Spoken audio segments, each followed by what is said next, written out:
and gentlemen, let's go. Gaming, tech, culture. Ladies and gentlemen, let's go. You're listening to the Cool Black Nerd Podcast, presented by Say What Radio. All right. Good evening, everybody. Welcome to episode number 25 of the Cool Black Nerd Podcast. This is Manganese. It is me, your host, Jules. I'm here with everybody's favorite co-host and superstar of the podcast, Justice. How are you doing today? I'm doing great. You know what? I'm gonna need that intro everywhere I go. I don't know that that can happen. Well, we've got it recorded now, so I'm gonna just have it with me. Play it like Shaft music, or you know what? I can mix in some Shaft music with it. I like that. Okay. All right. I hear you.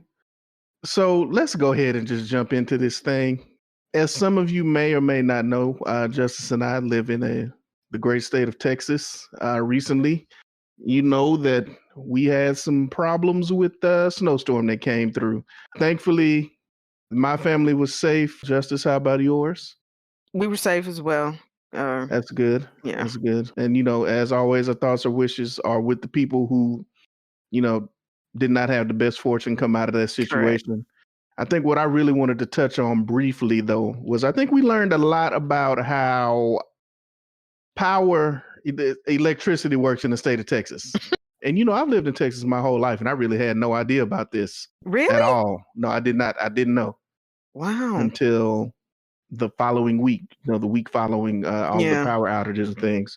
So I personally had no idea that Texas was not connected to any of the national power grids. Mm-hmm. I didn't know that choice was made, to avoid regulation. I do know that part of the thought process was that, hey, if we can avoid regulation and we move the power grid into more of into like a public marketplace. So it's not a commodity where it's something that is to be, bought and sold like based on demand and competition. The thought process was that's going to lead to lower prices and better service. We got the lower prices, of course. Well, actually, that's kind of questionable because there are parts of Texas that are connected to the national grid, like the parts that are close to the border, like Orange, Texas, or El Paso, or even I think maybe even places in the Panhandle.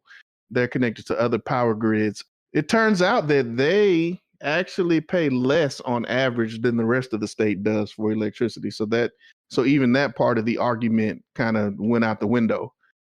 So it's not clear that we actually are getting lower prices. But what is clear is that the companies that are in charge of the power grid, and I say the companies because even though they have the name like Electricity Reliability Council of Texas, although that sounds like an entity that is not tied to the actual companies that provide the power, that's not true. They are. That company, that entity is actually made up of like a board of directors that are kind of pulled from the companies that are involved in the industry. So it's like they're regulating themselves.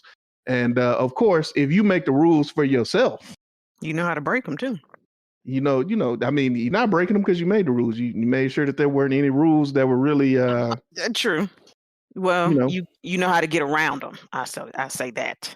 Okay, I got you. And this is another thing I didn't know. So about 10 years ago, we had something similar happen. It wasn't to the scale this time where it was almost the entire state, but we did have some issues with some freezing weather that caused rolling blackouts in some areas. And at that point, they actually did a report, like ERCOT did a report, and actually a federal report was done as well. But again, because ERCOT are the ones who provide the regulation, they made that report. They did actually make suggestions, but there was no teeth to them. Like the companies didn't have to actually follow the suggestions. All voluntary.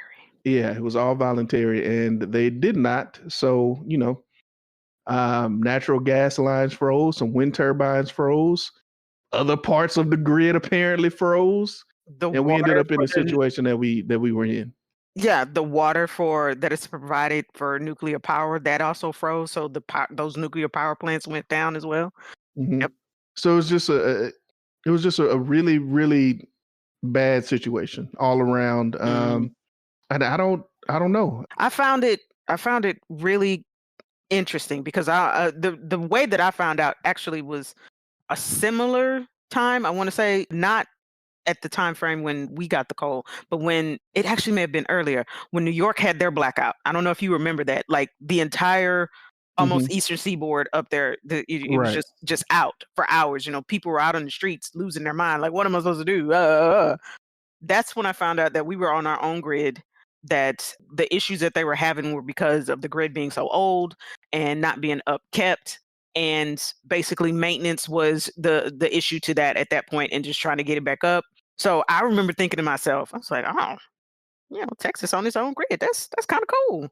And here it is, some years later, and I'm going like Texas on its own grid. That ain't that cool. Yeah. Not That as ain't that cool cool. as you thought. Mm-mm.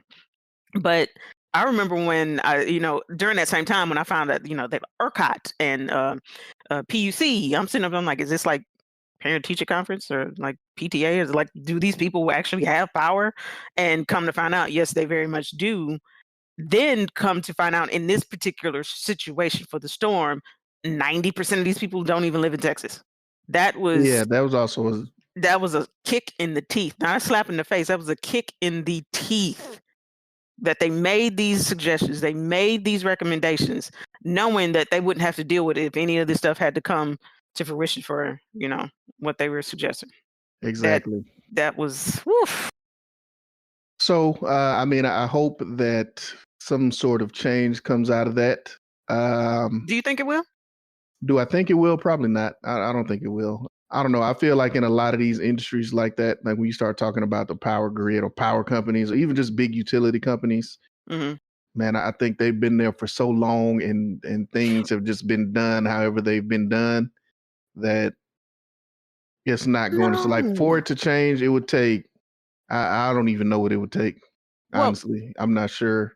you have the oldest provider right now, Brazos Energy, looking for bankruptcy protection so they won't have to pay, I think it's like 1.8 or 1.9 billion dollars to the grid for the charges that were happening during that time because of the crazy number that megawatts Oh, actually the hit. demand. Yeah. So Yeah. that's another thing. So it's not ERCOT that sets the price. It's the Public Utilities Commission that sets the price for power.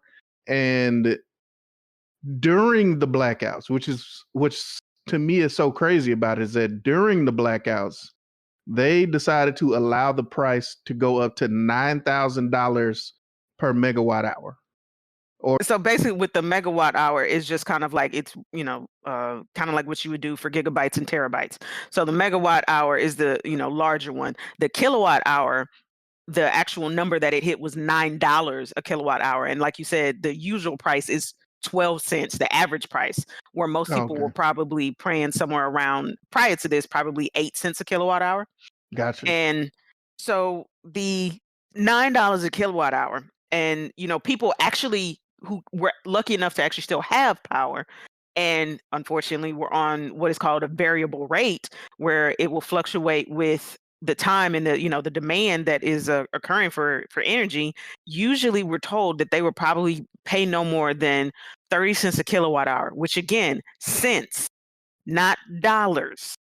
So when some of them got their bills, you know, and they were able to look at it during this time, they were seeing on Sunday their bill would have been $27.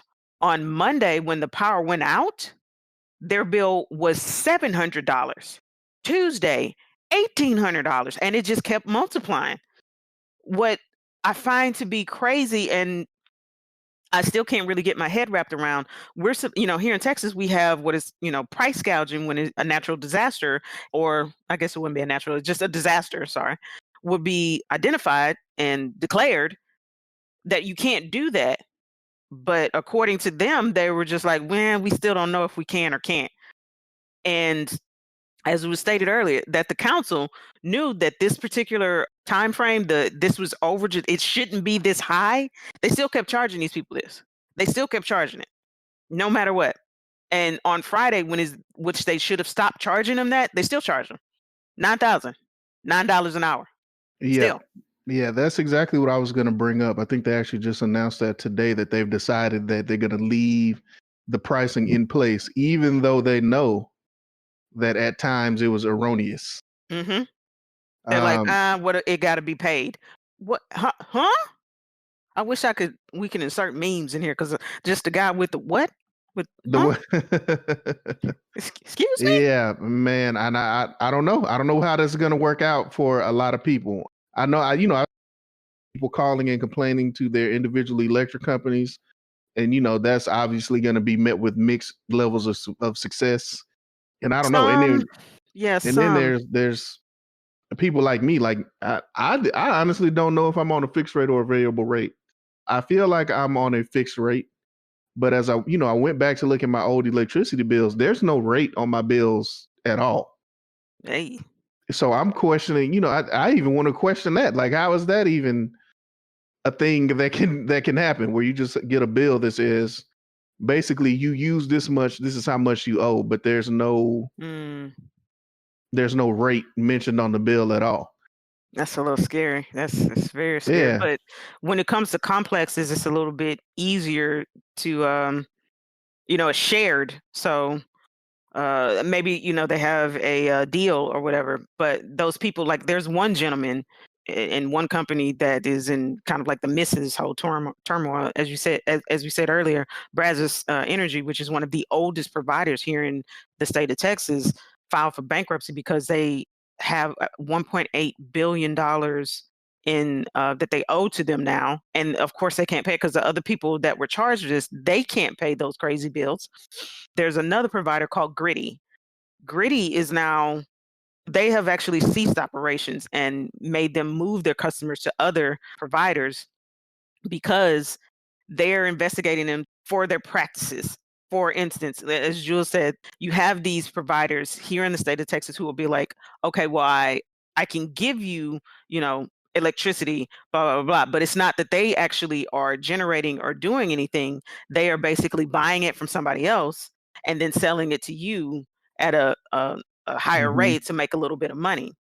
Yep. And Grit, specifically what Gritty did not raise the price of electricity, correct. but they would include like a $10 or $15, I can't remember the exact amount, but Base they would just charge. add $10 or $15, like a flat rate to whatever it is you actually use, in order for them to make money. But they would just pass the wholesale price directly to the consumer. So their customer, like, they're on a variable rate. So when that electricity went from 12 cents to $9, that's like a almost 7,500% increase in the price of electricity. Yes.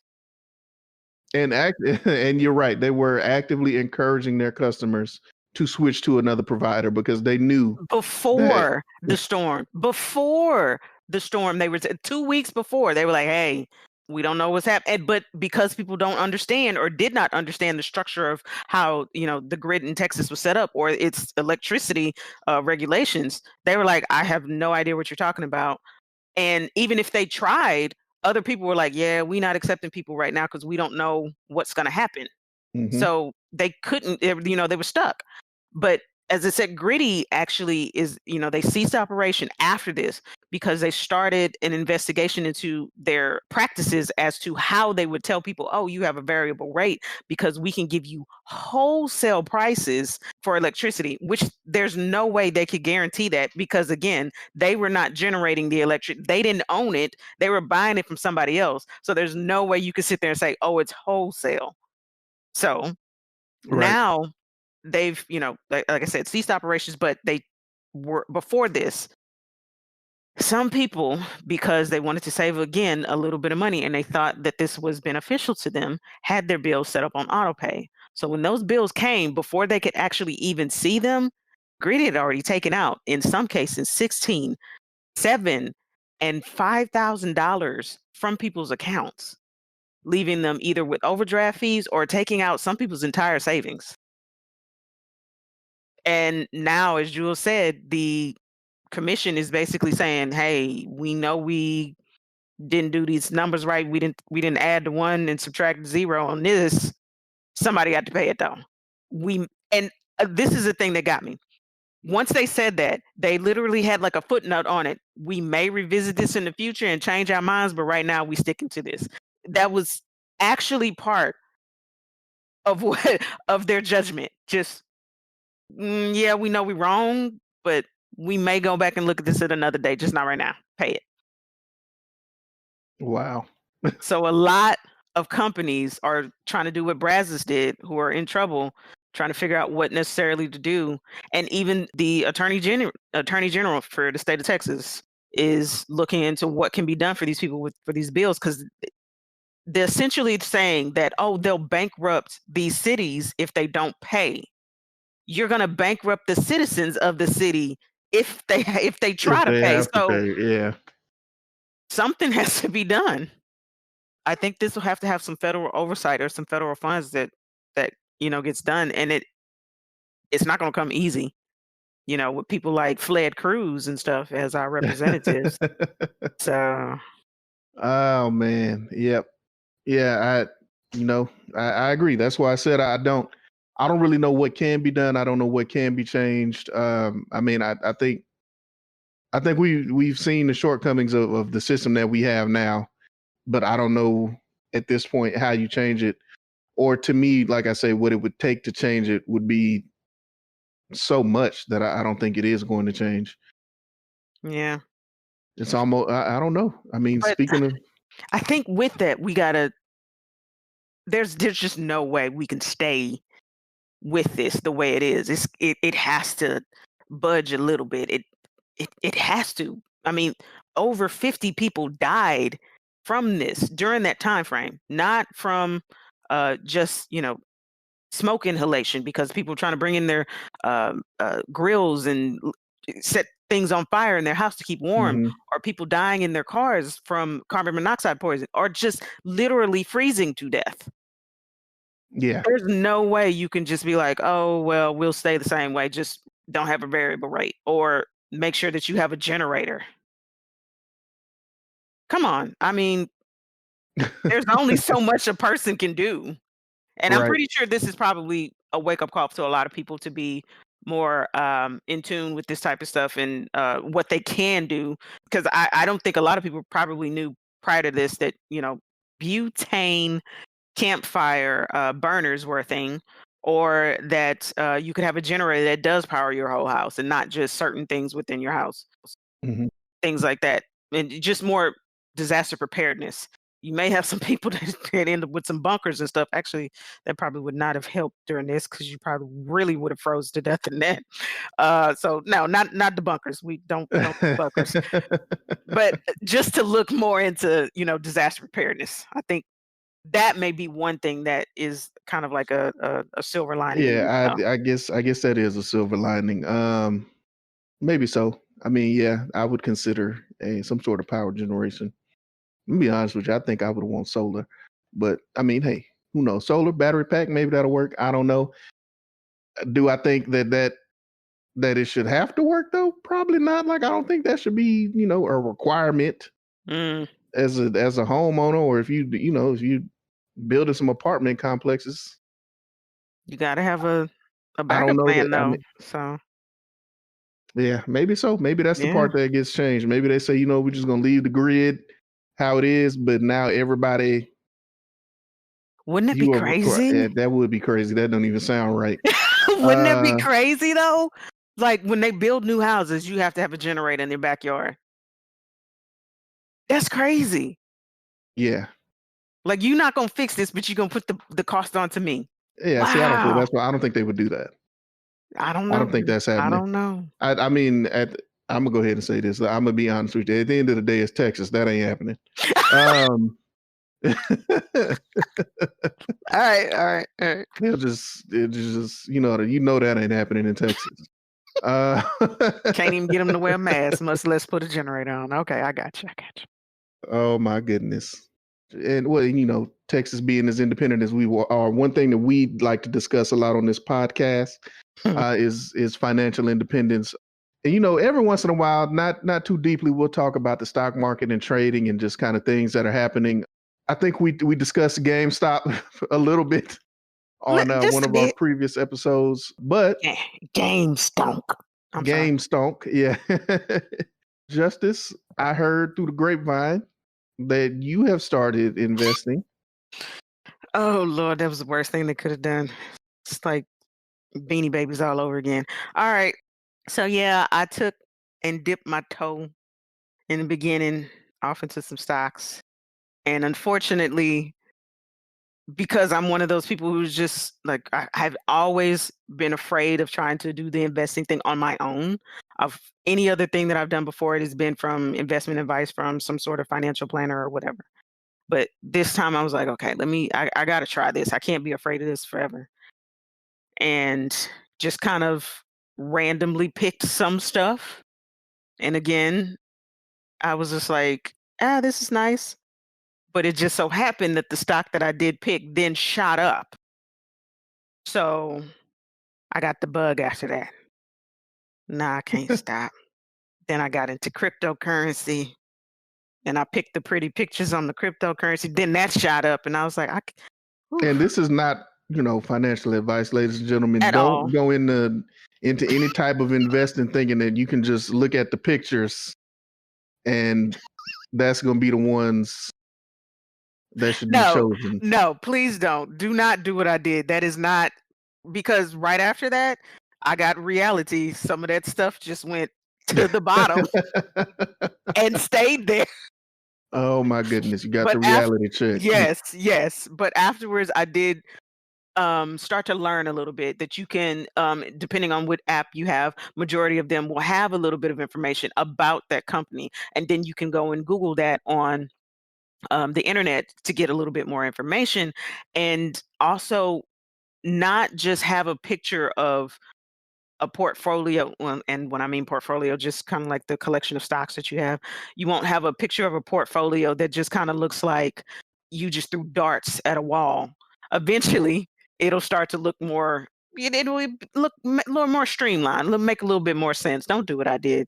The pretty pictures worked in the beginning, but it didn't pan out. Just saying. Yeah, I've been trading stocks for probably like a little bit over a year now, so I still consider myself like a rookie. I don't think that I know too much about it at all. I would just say, yeah, you definitely want to have kind of more of a strategy for what you want stock trading to do for you. Like some people may see it as a savings account. So if that's how you want to take a look at it, you're probably going to want to invest in things that aren't necessarily as risky as some other stuff. So like you may not want to invest in individual companies. And this is something that I think a lot of people may not know if they don't know too much about investing. There are things called exchange traded funds where the entire point is for that fund to just mirror the performance of the market overall. And those are not really considered to be that risky.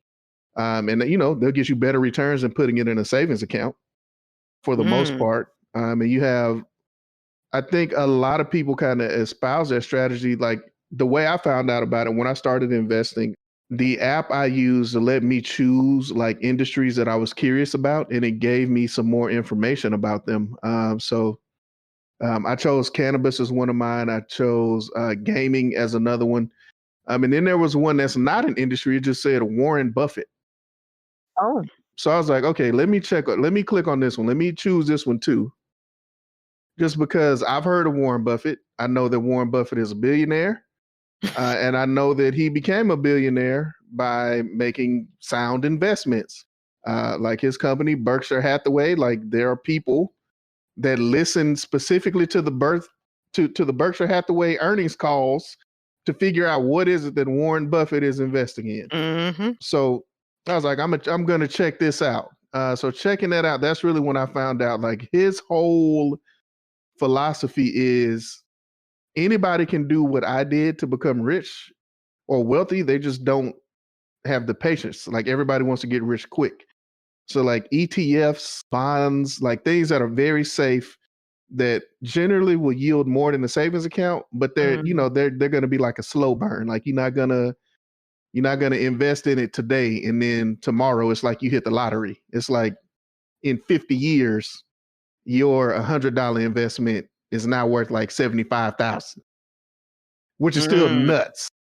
But it's like that. It's kind of a slow burn, and he just kind of invest in ETFs, invest in companies that were solid companies that paid dividends, and just reinvesting time after time. And over time, he began to build his wealth slowly that way. That's a strategy for some people.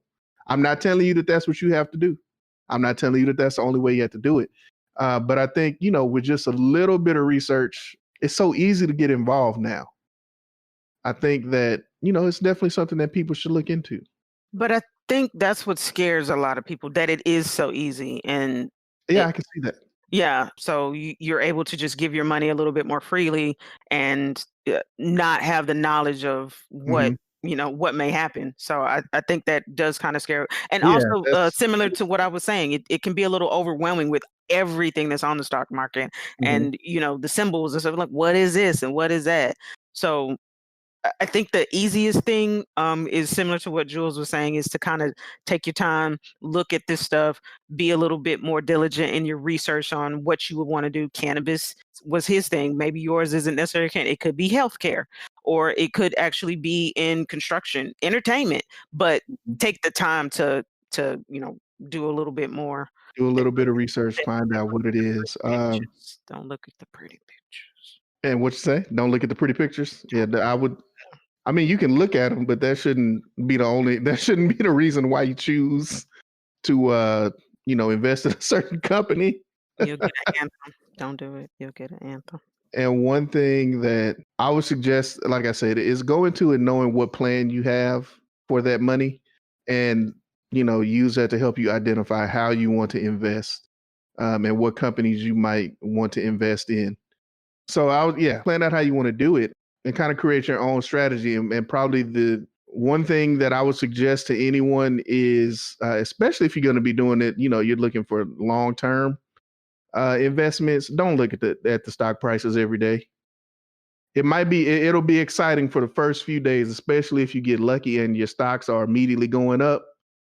But trust and believe that in a day, even a week, them stocks could go from the mountaintop to the lowest valley, and you'll feel like your life has been ruined. So you have to go into it with a little bit. You have to know that you can't really look at it at those swings every day like that. You really have to know that, I'm in this for the long term, and I got to ride it out. I agree. I agree. And I know everyone has heard from other places and other people, probably using like Robinhood. That's up to you. There are a lot of good apps out there. Depending on the device that you have, I would take a look at its rating within the store, and then again do some research on the features and the options that are a part of those apps to see if they'll be for you. And this is the same thing that goes for cryptocurrency as well, if that's something that you want to get into. Absolutely. Yes. Now, the moment we've all been waiting for. Oh, what is this? What is the moment? I'm waiting. We haven't talked about gaming in a long time. That's what they come here for, Jules. They want to hear about the games. They do. Well, okay. Well, I think, there's a game that's been in the news recently. It's probably, this is probably the game that started Cool Black Nerd podcast. It's going to have to be Anthem.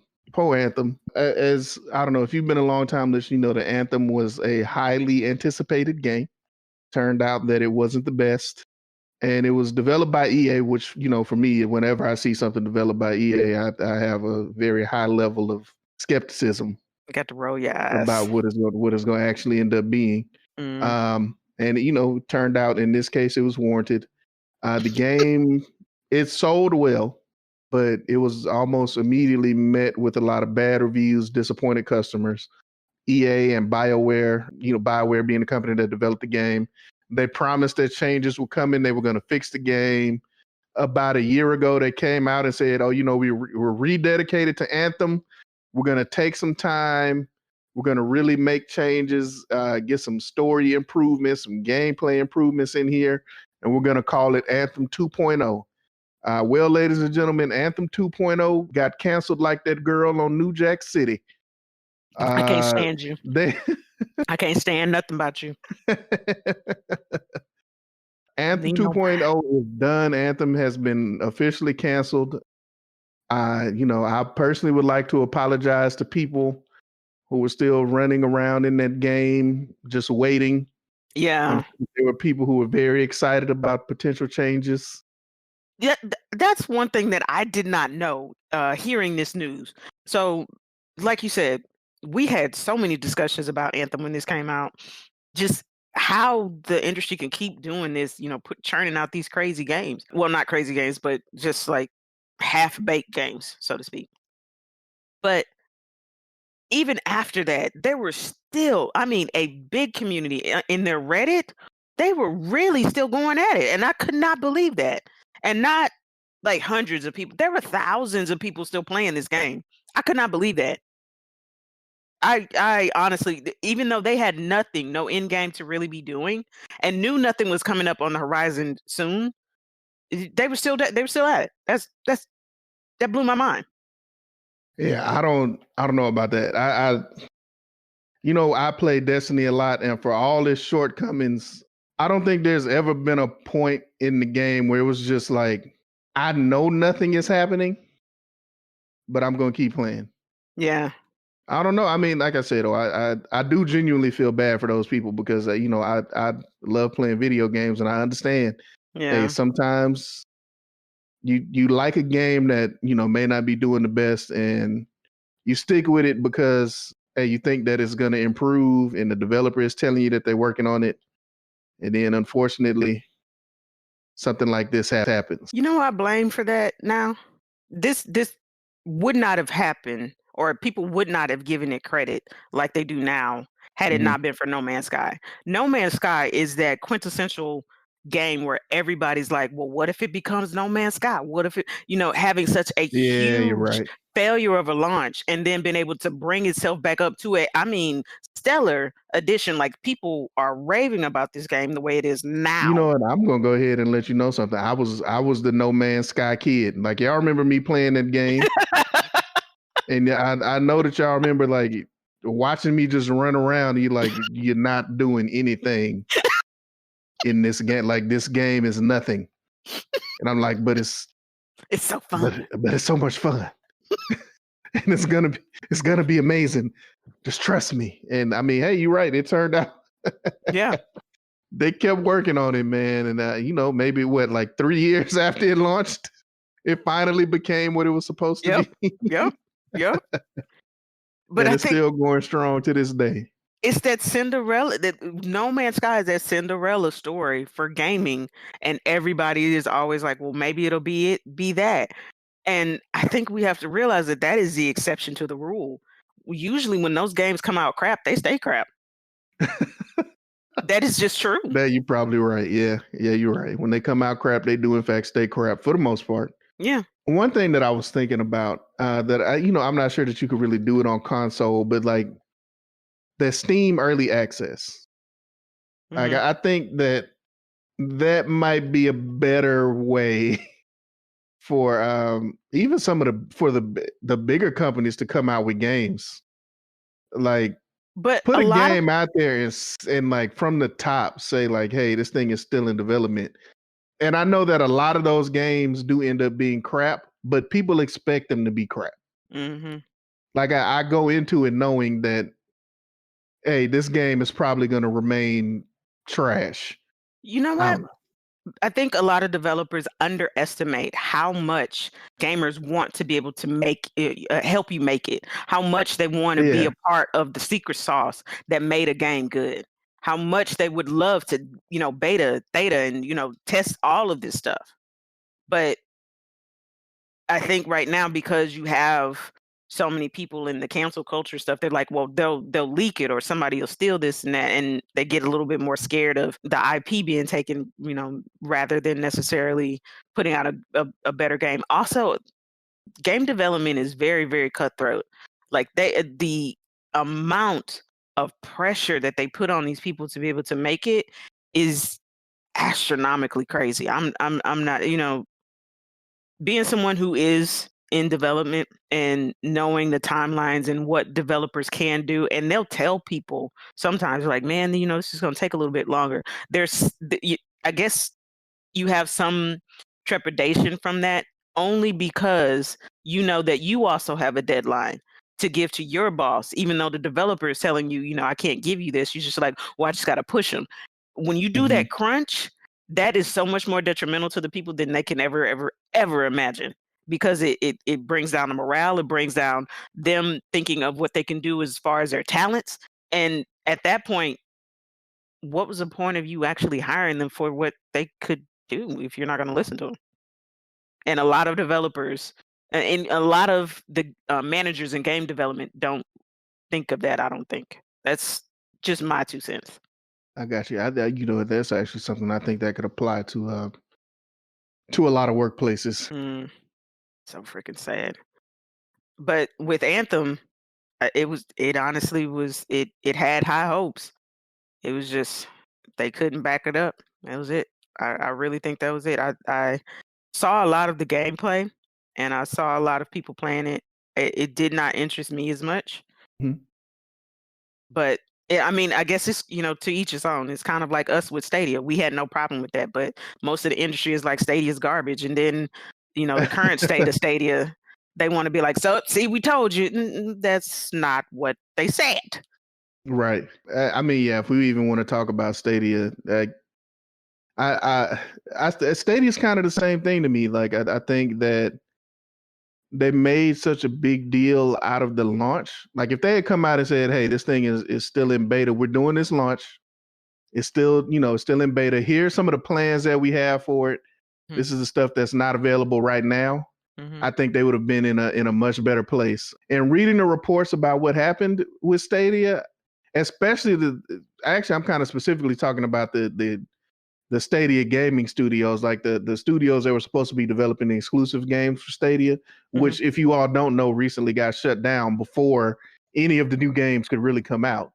They hyped it up so much that I think the expectations from executives were too high, and they weren't listening to the actual developers that were saying, hey, this stuff isn't ready yet, or, a really good game is going to take 5 years to develop. Like, it's not going to be ready 1 year after launch.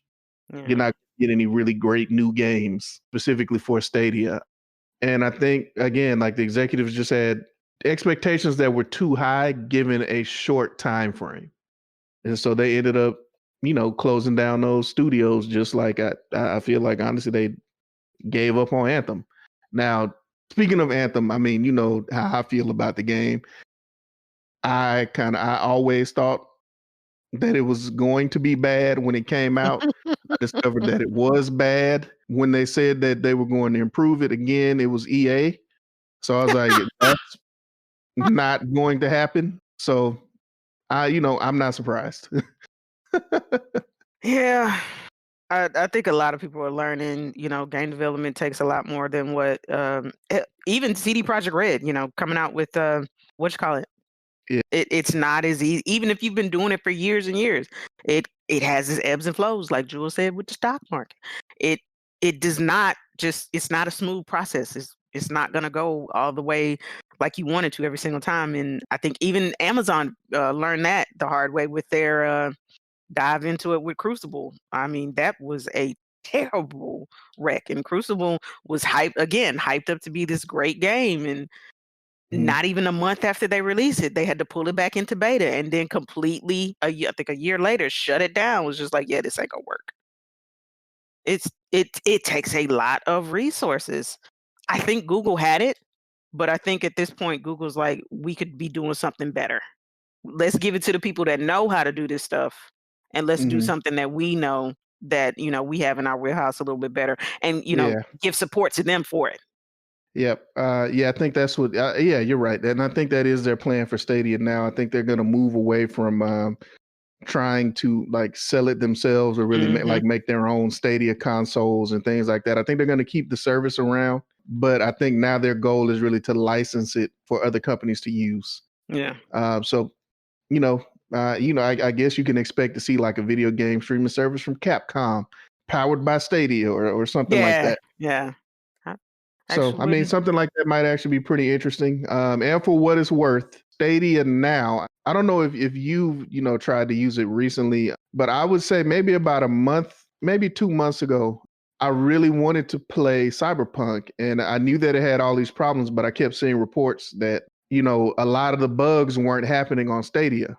Because at the end of the day, it's like if it's running on Stadia, technically it's running on like the most powerful PC possible, Mhm. and then it's being streamed to you. And I will say that Stadia has greatly improved. Like it's so much better than it was when we tried it. There's a lot of cool features that it has now. It's very easy to just share stuff to YouTube. I mean, honestly, it was probably one of the better gaming experiences that I've had. Wow.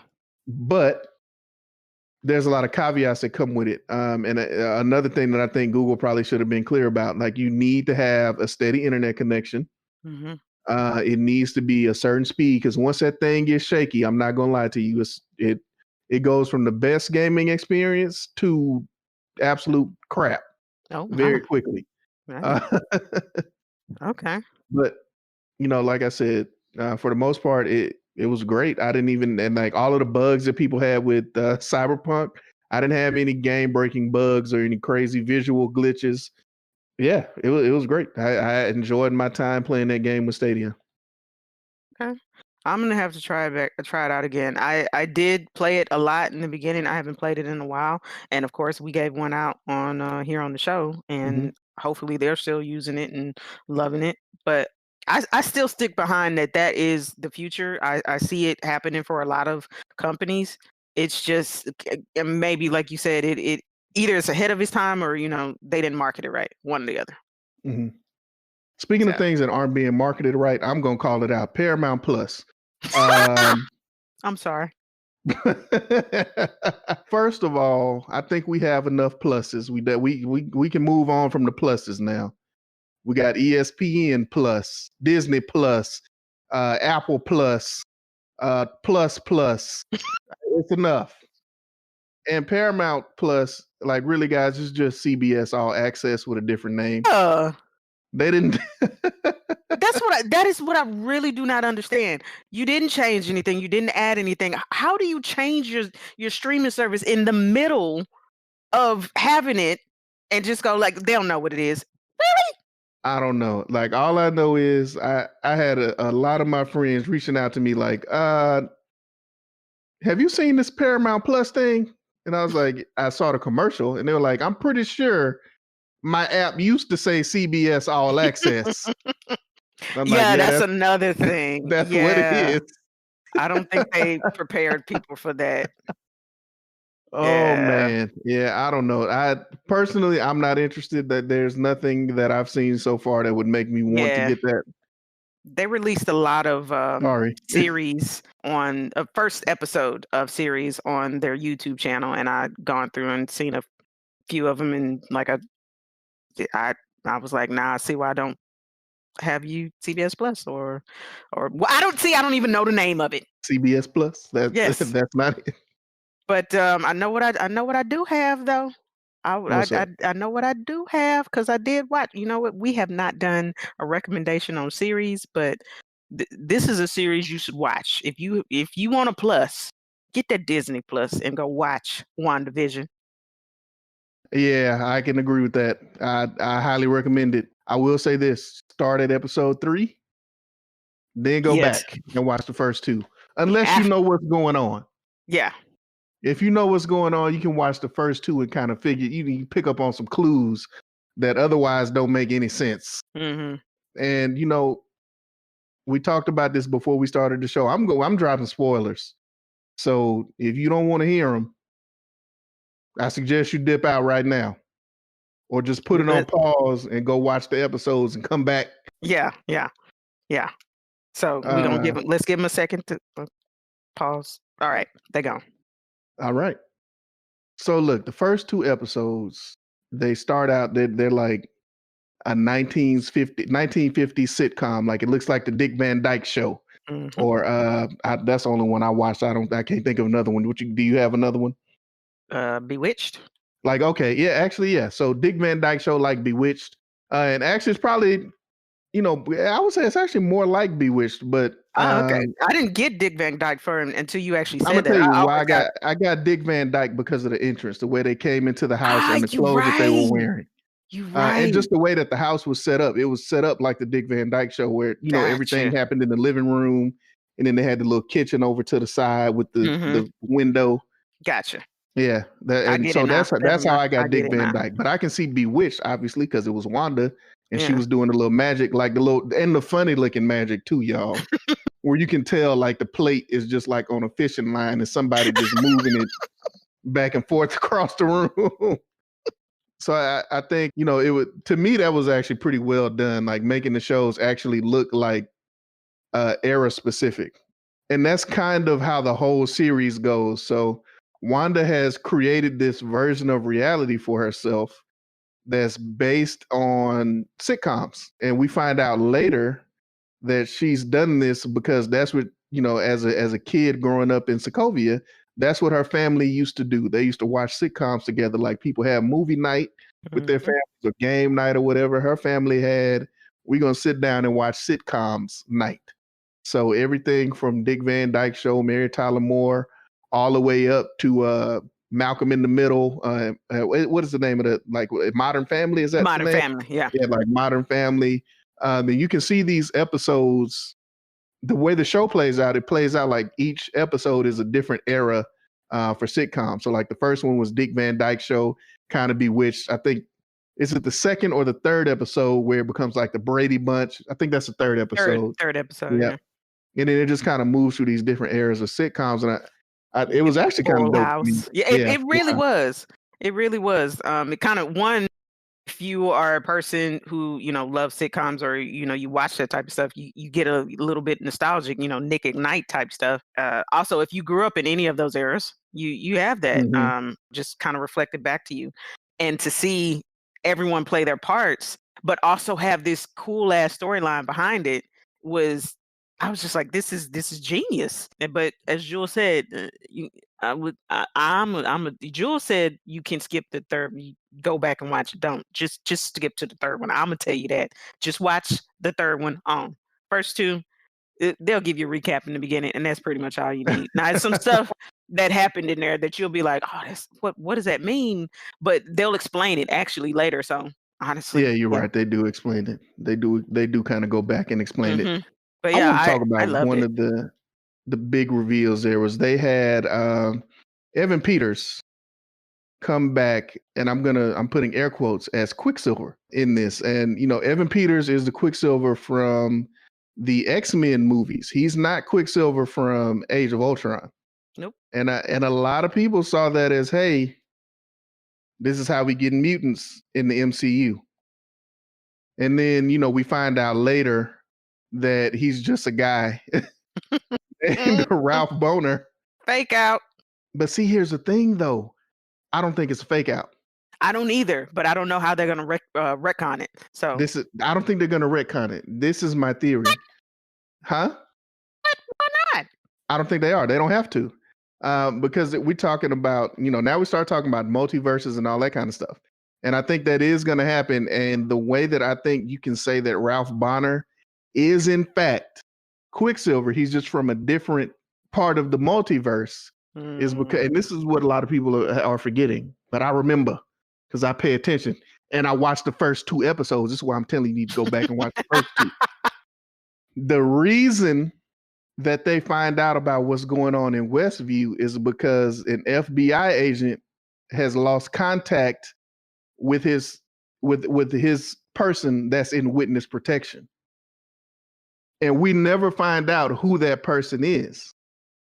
I think it's Ralph Boner, who is really Quicksilver from somewhere else. Ah, okay. I see. Coming with the I got you. All right. I think that's just my theory. Hell, could be Ant-Man, for all we know. I mean, I'm pretty sure it's gonna have something to do with Ant-Man. It's like it's kind of ironic how Ant-Man is really like the key to everything. Everything. Everything. Smallest character has the biggest part to play, the biggest key to all of Yeah, the man. MCU. And the MCU movie that everybody thought was going to be the worst. It turned was out to not. be a pretty good damn movie. I'm not gonna say it was the best, but it was definitely a good No, ass no, no. movie. Yeah, not the best. I would say it really actually surprised me. It's basically a heist movie, and I was just not expecting that. Really was not Yeah. expecting that. But to find out that that movie is actually set it like it sets up Avengers Endgame, and now is that movie is probably going to set up the next phase as we start talking about the Somehow, multiverses and yeah, stuff. yeah. Because I'm pretty sure that the quantum realm is going to have something to do with the multiverse. Like you can just tell, like even when they show the multiverse in like these little Doctor Strange teasers, it looks like the quantum realm from Sure. Ant-Man. So Very true. I don't know. I'm WandaVision's made me like pretty excited It did. for what's It coming up. very much did. I'm still I not will say excited that. about Black Widow, but I mean Black Widow was supposed to come out first, so I want to see what's next. Show me. I'm glad that they set it up so that Falcon and Winter Soldier comes out, 2 weeks after the end of WandaVision, so that you don't have too much time to wait. Whatever's next coming from the MCU, I really want them to put Black Widow on Disney Plus, so we can just move on with the movies. Well, they got to make their money. I don't think they will. Now with more people getting vaccinated and certain places opening up 100% and all. I don't know. I don't think they will. There's no incentive to. I wish they would as well, but there's really no incentive to at this point. Yeah, you're right. I'm just gonna have to wait on Black Widow. Yeah. I love going to the movies, and I actually got a little notification today from AMC that was like a friendly reminder: you can rent out the whole theater for $100. Oh wow, they went up. And watch what you want. And I thought about it. I was like, that might be something I need to look into, man. But I would say if you can at any point, because we were able to do it for Dre D's birthday, I would recommend it. Just to be like, just to stun on. Just sorry. I'm gonna be honest.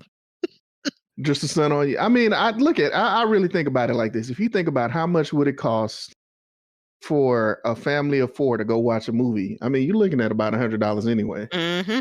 And to spend that same $100 or a little bit more maybe than what you would normally spend, but you got the entire theater to yourself.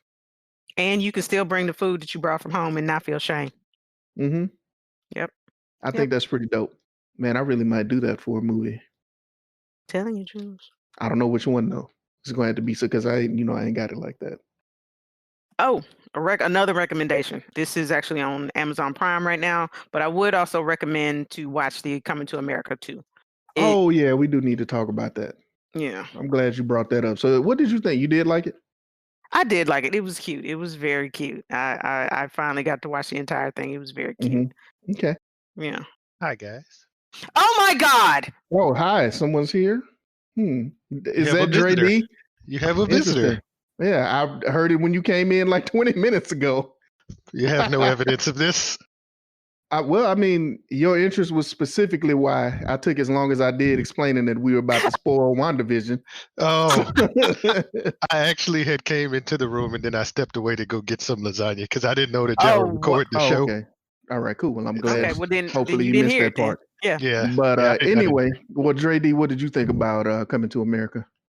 I enjoyed it. I thought it was a good. I thought it was a good film, and it was unlike a lot of the reviews and what I've heard from friends and social media. My expectation wasn't that, hey, it's going to capture that same lightning in the bottle that Coming to America did 30 years ago. That's 4 decades ago. Even if you watch Coming Stop to saying America, it like that. I don't like the way you say it. exactly. Even if you watch Coming to America now, it's not going to be as funny as it was back then. Like movies have changed, things have changed. So like I came into this actually expecting something. I didn't actually expect them to be in Zamunda as much as they did. And I actually liked that more than I like them being in New York, because I mean we see those kind of movies all the time. Them being in Zamunda, I thought was a fresh take and a good change, and them bringing all of the people back outside of obviously the mother. I forgot her name. She passed away not too long after the movie came out. Leon, I forgot her real name though. If someone knows that. Madeline, I forgot that. I'll look it up. Yeah, but the fact they were able to bring like everyone back, everyone contributed to the movie. I loved it. It wasn't as funny as the first one, but it was a good movie, if that makes sense. It wasn't just about being just a comedy. It had a nice storyline, but I enjoyed it. I liked it. That's good. I enjoyed it as well. And I agree with you. I've seen a lot of let's say negative feedback, on well, I'll say more of mixed reviews. Like I've seen some people who enjoyed it. I've seen a lot of people who didn't. And I agree. Like I went into it with the expectation that this is obviously not going to be as funny as Coming to America, the original was. Yeah. And again, you're right. Like if you go back and watch Coming to America, the original now, it's probably not it's funny, but it's probably not as funny as you remember it being. Exactly. And it's actually my favorite movie. So interesting. Yeah, that's my, if you ask me for favorite movie of all time, is going to be Coming to America. It's probably the most quoted Eddie Murphy movie. Right. I appreciated them bringing everybody back.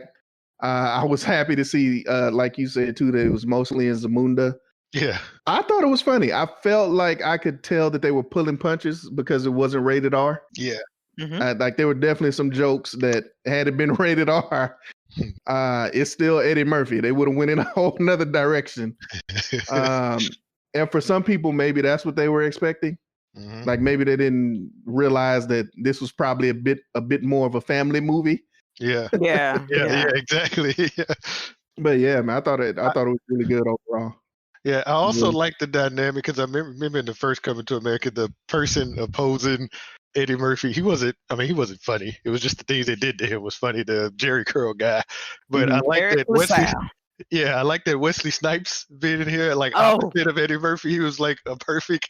He was perfect for that for the role that he was going to be playing in that, and like he himself was funny as well, and I thought that was pretty cool. Oh, the mother named Madge Sinclair.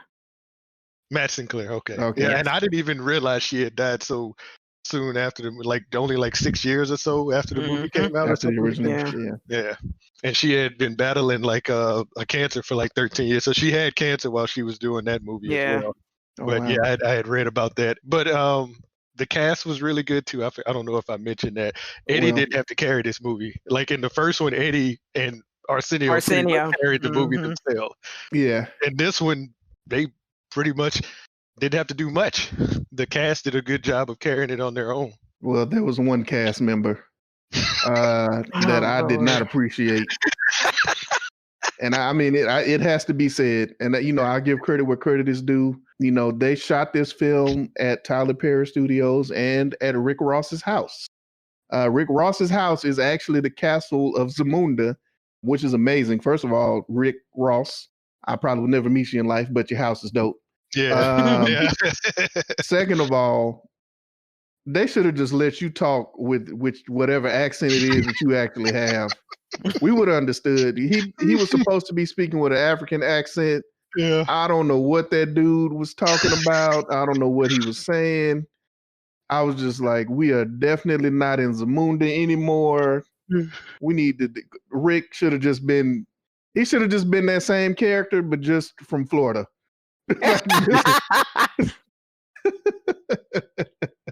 Yeah. That's my only gripe with the movie.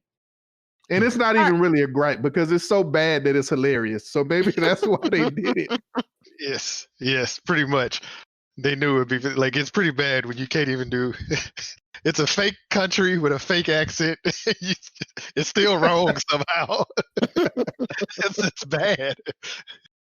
Oh goodness. I agree with everything you guys are saying. The only thing I would probably say is just to piggyback a little bit on what Dre said is Eddie didn't have to carry this. It seemed like all of the actors kind of grew into being such great, not necessarily improv, but just Better Actors in Journal. Yep. Yeah, I thought it was a great display of talent of all the people, even the wife, because Prince Hakim's Lisa. wife. Yeah, Lisa. Not gonna lie, because I thought it was you. No, when you go back and look at that, you really want to be in this movie? I know it's a it obviously is a copy. I did have one question though. How are them dang old folks in the barbershop still alive? How old are they? Do They you were know old how many 40 years think ago. pieces I've seen on the internet that says the people that work in the barbershop are immortal? Yeah, they were on for that. They were They on for that. used the same makeup pretty much. They didn't age at all. Oh Jesus! Oh They got man, the Morgan everybody else Freeman age. gene. Yeah, you're right. They had Morgan Freeman in this. I know, which was Oh crazy. my goodness, that was Him narrate the James Earl Jones. That was perfect. was amazing. Yeah, that was. Oh goodness! And Gladys Oh, Knight man. saying that ridiculous. A lot of people didn't even pay attention to what she was The saying. words that would be Yeah. said. Oh yeah, because it sounds like Midnight Train to Georgia. That ain't what she's singing. That ain't what y'all. she's thinking. No. Mm-mm. Oh goodness! Because everybody's paying attention to what's happening on screen, but nobody's actually listening to her. And even during that fateful moment, it's like she's still saying fucked up shit during that moment. I was like, oh my goodness. It actually made me more appreciative of the previous version, and also being able to have this as well. I just saw it as better, like, honestly, because I'm an older person. I see it a little different now. When I saw Coming to America, I was a kid, so it was so much more funnier to me, because I was just like, oh my God, they're saying this stuff. But now I'm, oh my God, Gladys is saying this stuff. You just see it a little bit different. So I have a little bit more of appreciation for it. Yeah. So yeah, I enjoyed it. I don't know what movies and shows y'all talked about already. So that's a cool Black Nerd recommend. WandaVision and Coming to America. Yep. Just like that.